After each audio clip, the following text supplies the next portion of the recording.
44 жаштагы Ырысбек Бороновдун эки бөйрөгү тең иштебей калгандыктан акыркы 1 жылда гемодиализ алып жашап келет. 4 баланын атасы Ырыс мырзага айыккыз өнөкөт бөйрөк оорусунун 5-стадиясы деген аныктаманы дарыгерлер чыгарып берген. Азыркы тапта гемодиализ менен өмүрүн узартып келүүдө. Ушундан улам бөйрөгүн тез арада алмаштыруу керек. Ал үчүн көп суммадагы каражат талап кылынууда. Анткени ишенимдүү операция чет өлкөдө жасалары айтылууда. Андыктан бейтаптын үй бүлөсү кайдыгер карабаган ар бир жарандан, мусулман бир туугандардан жардам сурайт. Белгилеп кетсек, мусулманчылыкта садака берүүдө көптөгөн пайдалар бар. Анын пайдаларынан кыскача айтып өтсөк, жамандыктардын зыянынан сактайт, бали кырсыктардан алыстатат, күнөөлөрдүн кечирилишине себеп болот, мал мүлктү сактайт, ырыскыны көбөйтөт, жүрөктү кубантат, Аллахка болгон ишенимди күчөтөт, жан дүйнөнү тазартат, адамды Аллахка сүйүктүү кылат, адамдын бардык айыптарын жаап жашырат, өмүрдү узартат, адамды кабыр азабынан сактайт, кыямат күнү аны көлөкөлөйт, Аллахтын алдында ага шапаат кылат, бул дүйнөнүн жана ахиреттеги кыйынчылыкты жеңилдетет. Андыктан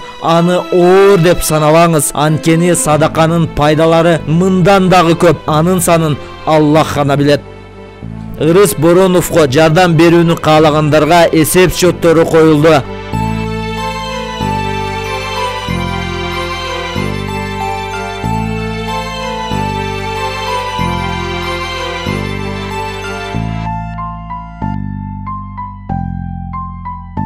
Ал эми кайрымдуулук иштери боюнча Жусупбек Кошматов арубак кызматта. Байланыш номери 0778 24 40 00.